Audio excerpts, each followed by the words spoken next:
Ratu Belanda Maxima sebagai duta PBB untuk inklusi keuangan memiliki agenda yang sangat padat selama kunjungannya ke Indonesia. World Now CNN Indonesia mendapat kesempatan wawancara eksklusif dengan Ratu Maxima di Bogor, Jawa Barat kemarin. Dan berikut adalah cuplikan wawancaranya. Okay, well, financial inclusion is giving the people the possibility to access, but not only access, use a diversity of financial services for their own good. Where do I talk about diversity of financial services? It's not only about loans to micro entrepreneurs, but also to SMEs, women, agriculture, but also savings is extremely important.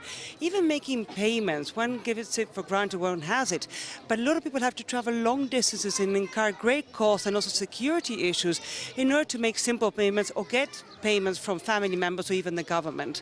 Issues like insurance are extremely important. Talk about, we don't only have to get the people out of poverty, but keep them out of poverty. But what do I mean by that? If you have a family member that just got sick and you cannot pay the medicine or the doctor's bill and you don't have a health insurance, then you probably will have to sell all your livelihoods to be able to make those payments. So an insurance that would be extremely helpful for you. So all these issues is actually managing people's finances for their own development and, of course, investing opportunities. I spoke to a lady today. She said she started selling some bread to some schools, and today she's basically doing 400,000 rupees per day net income. And she's even selling more products, and now she has quite a standing in the community. I mean, that's what we call empowerment, and definitely economic empowerment. Your Majesty, who are the 2 billion unbanked adults globally, and why do you think Indonesians, especially as you mentioned, impoverished Indonesians, need access to financial services? How will it benefit a country that is known as the world's largest island nation, ASEAN's largest economy, as well as the 4th most populated country in the world?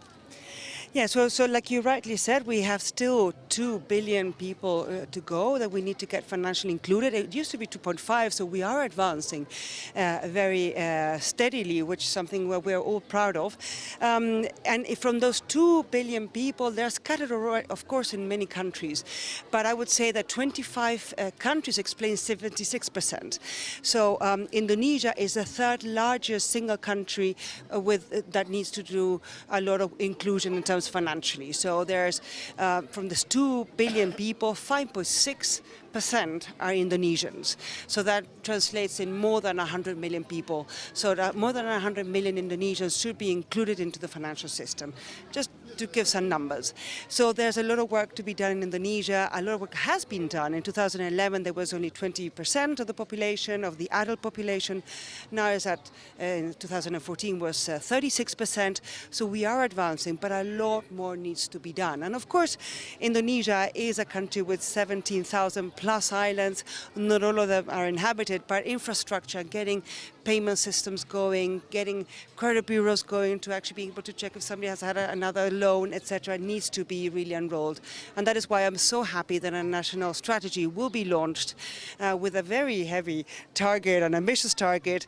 And we're here to actually talk about what it needs to be done to implement in terms of harmonizing regulations, getting private sector to work together with different ministries to work together with each other, and also getting the knowledge to the population.